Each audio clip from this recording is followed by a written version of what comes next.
अगला क्वेश्चन आपका ये एवरेज का क्वेश्चन है और एवरेज के क्वेश्चन को ध्यान से पढ़ेंगे। यहाँ पे क्या कह रहा है कि 5 व्यक्तियों की औसत आयु 28 वर्ष है। यदि एक व्यक्ति को उसमें से हटा दिया जाता है तो औसत आयु 2 वर्ष कम हो जाती है। तो बताइए जिस व्यक्ति को हम हटाए हैं उस व्यक्ति एज कितना होगा, यही क्वेश्चन आपका कह रहा है। चलिए इस क्वेश्चन को हम लोग इस तरीके से समझते हैं कि जितने भी लोग रहेंगे उसका अगर आयु का औसत दिया है, ठीक है, और जितना औसत है उतने ही आयु वाला अगर कोई व्यक्ति चला भी जा रहा है, ठीक है, या उसके जगह पे कोई आ भी रहा है तो फिर भी औसत में कोई चेंज नहीं पड़ेगा। यहाँ पे क्वेश्चन के कॉन्सेप्ट को फिर से समझेंगे कि जितना औसत दे रखा है उतना ही औसत यानी उतना ही आयु वाले कोई व्यक्ति अगर उसमें से उठ करके चला जा रहा है तो एवरेज में कोई फर्क नहीं पड़ेगा। इसका मतलब कि आप इस क्वेश्चन को डायरेक्ट कर सकते हैं कि जो व्यक्ति 28 किलो का अगर रहा होगा, सभी का औसत कितना दे रखा है, एवरेज दे रखा है 28, ठीक है। तो जो व्यक्ति गया होगा अगर 28 एज वाला होगा यानी 28 साल का व्यक्ति होगा तो औसत में कोई फर्क नहीं पड़ेगा। लेकिन क्वेश्चन कह रहा है कि औसत में 2 की कमी हो जा रही है उस व्यक्ति के चले जाने से। इसका मतलब है कि वो व्यक्ति 28 साल से ज्यादा का होगा तब ना औसत में कमी हो जा रहा है। तो यहाँ पे कितना ज्यादा का होगा, तो जब वो व्यक्ति चला जाएगा तो कितना व्यक्ति बच जाएगा, 4 व्यक्ति, क्योंकि शुरू में 5 था, एक चला गया तो 4 बचेगा। और औसत जो 2 की कमी हो रही है 2 वर्ष औसत में, वो चारों पे डिवाइड होगा यानी कि 4 दूना 8 साल और उसका एज क्या होगा, ज्यादा होगा, जिससे आपका आंसर आ जाएगा कि उस व्यक्ति का उम्र कितने साल था, तो 36 वर्ष था। आपका आंसर आ चुका है।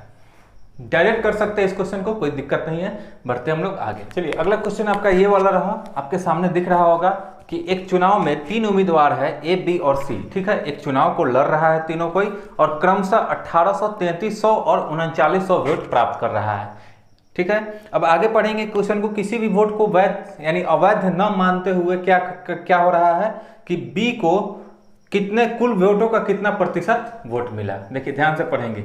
आपको कहा गया है क्वेश्चन में कि ए को कितना वोट मिला, तो 1800, बी को कितना वोट मिला, कितना है 3300, और सी को कितना मिला, तो 3900। यानी कि अब इसके अलावा कोई भी वोट इनवैलिड वोट नहीं है। इसका मतलब कि टोटल वोट कितना होगा, इस सबको जोड़ लेंगे तो यही टोटल वोट आपका हो जाएगा। तो बी का पूछ रहा है कि बी को टोटल वोट का कितना परसेंट मिला, इसका परसेंटेज पूछा। तो बी के बारे में पूछा, बी के ऊपर टोटल वोट कहने का मतलब इस तीनों को जोड़ लेंगे तो कितना हो जाएगा, देखिए 18 और 33 कितना हो जाएगा, 51 और ये कितना हो जाएगा 9, आपका हो जाता है 60, 30, 90, यानी कि 9000 वोट पड़ेगा। कितना हजार, 9000 वोट हुआ टोटल। अब इसका परसेंटेज आपको चाहिए था, यहाँ से आप कर सकते हैं, 9 से काट लेंगे, 9 तिया 27, बचेगा कितना 6, ठीक है। तो 9 छक 54, फिर बचेगा 6, फिर बचेगा 6, यानी कि ये लगभग जो होगा वो कितना परसेंट इसका आंसर आ जाएगा, तो 36.66 है। तो ये अप्रॉक्स में आपका आ जाएगा 36.67% इसका आंसर। सिर्फ बी का परसेंटेज ऑफ वोट पूछ रहा था कि बी को कुल वोटों का कितना प्रतिशत मिला, तो बी को मिला 3300, कुल वोट आपका इस तीनों को जोड़ लेंगे और इसका परसेंटेज निकाल लेंगे, आपका आंसर आ जाएगा। आई होप कि ये परसेंटेज का क्वेश्चन था, बहुत बढ़िया क्वेश्चन था, बहुत ही आसानी से आप लोग इसको कर सकते थे। चलिए बढ़ते हम लोग अगले क्वेश्चन की ओर। चलिए ये टाइम, स्पीड एंड डिस्टेंस का क्वेश्चन है, आपके सामने दिख रहा होगा। इसको पहले सॉल्व कीजिएगा खुद से, हम थोड़ा सा हट जा रहा है, क्वेश्चन को आपको स्पष्ट रूप से दिख रहा होगा। अब इस क्वेश्चन को आप लोग खुद से सॉल्व करेंगे, पहले वीडियो पॉज करके, उसके बाद हम यहाँ पे आपको सॉल्यूशन देने वाले हैं। चलिए बढ़ते हम लोग किस तरीके से इसको सॉल्व करेंगे। क्वेश्चन कह रहा है कि एक रेलगाड़ी अपने सामान्य चाल से चलते हुए 2.5 घंटे में 325 किलोमीटर की दूरी तय करती है।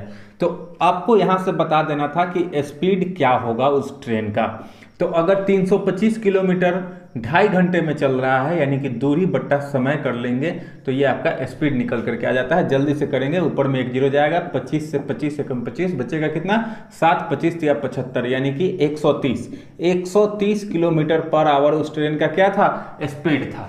अब क्वेश्चन कह रहा है कि इसी स्पीड से 650 किलोमीटर की दूरी तय करने में वो ट्रेन कितना घंटे का समय लगाएगा।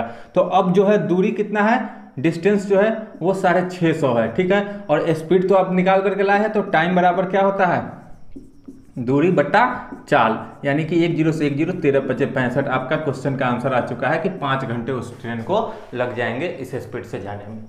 बहुत आसान सा क्वेश्चन है, क्वेश्चन का लैंग्वेज को पढ़ेंगे जल्दी से सॉल्व कर सकते हैं इसको। चलिए बढ़ते हैं हम लोग अगले क्वेश्चन पे। प्रॉफिट लॉस और डिस्काउंट का ये क्वेश्चन है। क्वेश्चन कह रहा है कि एक टीवी सेट का क्या है, सूची मूल्य यानी कि मार्क प्राइस कितना रुपए है, तो 15,000 रुपए है, उस पर दाम लिखा हुआ है, ठीक। दुकानदार क्या कर रहा है, उसको 18% की छूट पे बेची जाती है। कितना का छूट है, तो 18% का छूट है। तो 18% का छूट होगा तो स्वाभाविक बात है कि कितना परसेंट पर बिक जाएगा, तो 82% पर ये टीवी बिक जाएगा। आप यहाँ से निकाल सकते हैं कि टीवी का जो मूल्य होगा वो कितना रुपए में बिका होगा। 15 दूना 30 बचेगा 3, 15 अट्ठे 120 और 3 123, यानी कि इतने रुपए में तो दुकानदार उस टीवी को बेच देता। लेकिन आपको दिक्कत कहाँ पे आ रही है कि ये टीवी इतना में नहीं बिका है। ये टीवी कितना में बिका है, तो 10,947 रुपए में बिका है। अब आपको बताना है कि इससे ये कितना रुपए का डिस्काउंट और किया है। दुकानदार जो है वो कितना रुपए का और डिस्काउंट किया है कि 10,947 रुपए में वो टीवी बिक चुका है। देखिए, दुकानदार अपने मन से 18% का डिस्काउंट किया, इसका मतलब कि 15,000 का 82%, 12,300 रुपए दुकानदार बोला कितना में आप टीवी को ले जा सकते हैं। लेकिन वो कस्टमर किसी का सोर्स पैरवी लगवाया, तो वो क्या हुआ कि टीवी को 12,300 के बदले में कितना में दे दिया, 10,947 रुपए में दे दिया। अब बताना है कि ये जो एक्स्ट्रा डिस्काउंट आपको किया दुकानदार वो कितने परसेंट का किया। तो इससे हम सिंपली निकाल सकते हैं कि ये कितना कम, 1353 रुपए का और डिस्काउंट होगा। अब ये जो दूसरा डिस्काउंट होगा वो अब इस पे होगा, न कि 15,000 पे होगा। तो 12,300 का कितना परसेंट है, यहाँ से आप इसको निकाल सकते हैं। अब इसको काट लीजिए, 123 से काटेंगे एक बार में कितना हो जाएगा, 123 बचेगा 12, 12 पे 3 लिखेंगे, 123 एक बार में, यानी कि ये जो डिस्काउंट बना वो कितने परसेंट का बना, तो मात्र 11% का। चलिए, आपका आंसर आ चुका है। हम लोग अगला क्वेश्चन देखते हैं। देखिए, गुरप्रीत एक दुकान पर गई और एक सोफा खरीदी। ठीक है, सोफा पर उसे 20% का छूट मिला, 20% डिस्काउंट पर वो सोफा खरीद ली। अब वो क्या कह रहा है, कंडीशन लगा दिया कि अगर उसे 30% छूट मिलता तो वो 1,000 रुपये और बचा पाती। कस्टमर क्या होता है, कस्टमर के लिए जितना ज्यादा डिस्काउंट होगा उतना ही रुपए वो खुद बचा पाएगा। तो ठीक है, यहाँ पे 20% पे तो वो खरीद ली, लेकिन क्या कहा जा रहा है कि अगर 10% ये ज्यादा, यानी कि 30% अगर डिस्काउंट मिलता, तो कितना ज्यादा डिस्काउंट मिलता, 10%। तो 10% का अंतर क्या हो जाता, रुपया में आपके पास आ गया है 1,000 रुपए है। यानी कि 10% डिस्काउंट में अगर ज्यादा होता, 10% डिस्काउंट ज्यादा होता तो वो 1,000 रुपए बचा पाते, यानी 10% का वैल्यू 1,000 है। अब कह रहा है कि बताइए कि वो गुरप्रीत जो है वो सोफा कितने में खरीदी। तो क्वेश्चन के फर्स्ट लाइन में आपको दिख रहा है कि वो 20% डिस्काउंट पर खरीद ली। तो अगर कोई भी सामान 20% के डिस्काउंट पर खरीदा जाता है, इसका मतलब वो मार्क प्राइस के 80% पर खरीदा गया। तो 10% का वैल्यू अगर 1,000 है तो 80% का वैल्यू कितना होगा, यही आपसे क्वेश्चन का डिमांड था। तो 10 से ये हो गया 8 गुना, इधर भी हम 8 गुना कर लेंगे, यानी कि 8,000 रुपए में वो सोफा खरीद करके अपने घर पे लेकर के आ गई। कुछ नहीं था, बस बहुत ही आसान सा क्वेश्चन था। बढ़ते हम लोग अगले क्वेश्चन।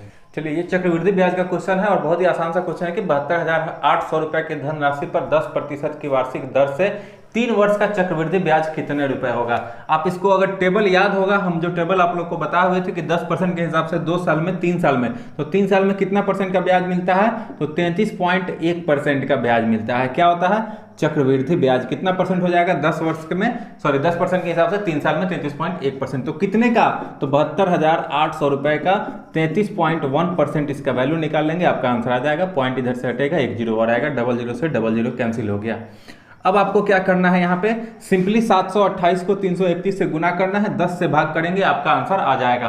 तो अब यहाँ पे हम गुना का ट्रिक भी आप लोग को बता दे रहे हैं। 728 को कितना से गुना करना है, 331 से।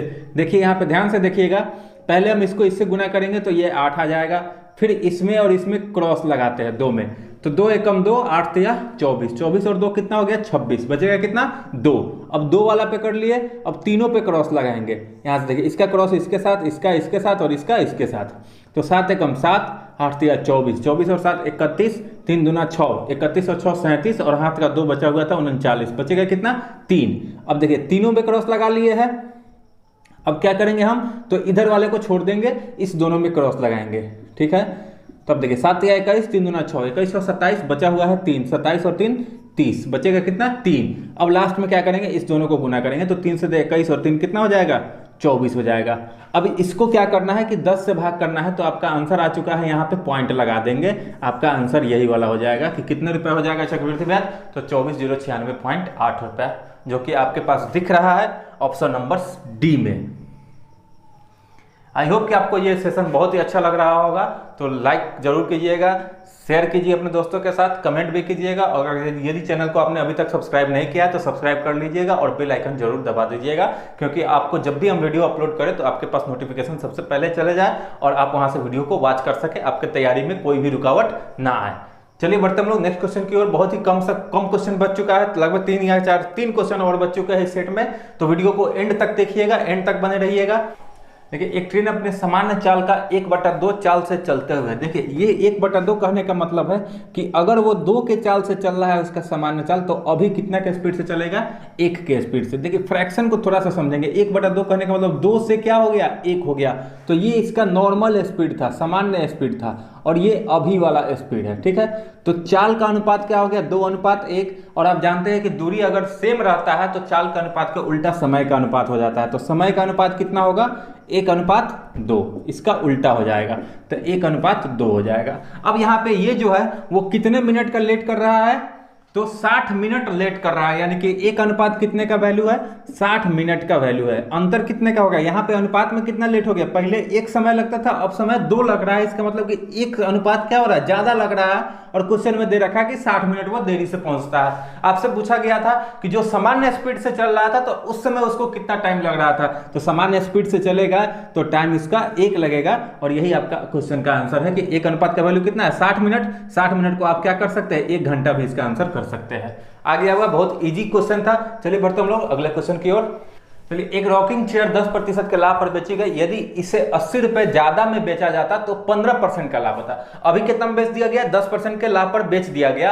अगर 80 रुपए ज्यादा में बेचा जाता तो 15% का लाभ होता, यानी कि कितना परसेंट ज्यादा रुपए लाभ होता, तो 5% ज्यादा होता। कितना रुपए ज्यादा में बेचने पर, 80 रुपए ज्यादा में बेचने पर। तो इस वस्तु का क्रय मूल्य क्या था, बस क्रय मूल्य आपको पता होना चाहिए कि 100% हमेशा होता है, सीपी हमेशा 100% होता है। आपको कुछ नहीं करना है, बस इसका कंपेरिजन कर लेना है। 20 गुना इधर हो गया तो इधर भी हम 20 गुना कर लेंगे, 8 दूना 16, यानी कि 1600 रुपए उस वस्तु का क्या था, यानी कि रॉकिंग चेयर का क्या था, सीपी था, कॉस्ट प्राइस था, क्रय मूल्य था। बहुत ही आसान सा क्वेश्चन है, बस आपके आईक्यू लेवल का टेस्ट किया जा रहा है कि आप कितना जल्दी इस क्वेश्चन को सॉल्व कर पा रहे हैं। अभी तक उम्मीद है कि आप लोग यहां तक वीडियो को देखे हैं तो जरूर लाइक कर दिए होंगे, कमेंट भी कर दिए होंगे, और सब्सक्राइब तो 100% कर ही दिए होंगे। चलिए थोड़ा सा सपोर्ट आप लोग का चाहिए स्टार्टिंग में, अभी भी चैनल ग्रो नहीं कर पा रहा है, व्यूज बहुत कम आ रहे हैं। तो जल्दी से जल्दी इस वीडियो को, जितना भी हमारा वीडियो पिछला डला हुआ है, सब वीडियो को आप लोग देख लीजिएगा, वॉच कीजिएगा। कहीं ना कहीं आपका समय बर्बाद नहीं होगा, आपको बेनिफिट ही मिलेगा एग्जाम्स के तैयारी में।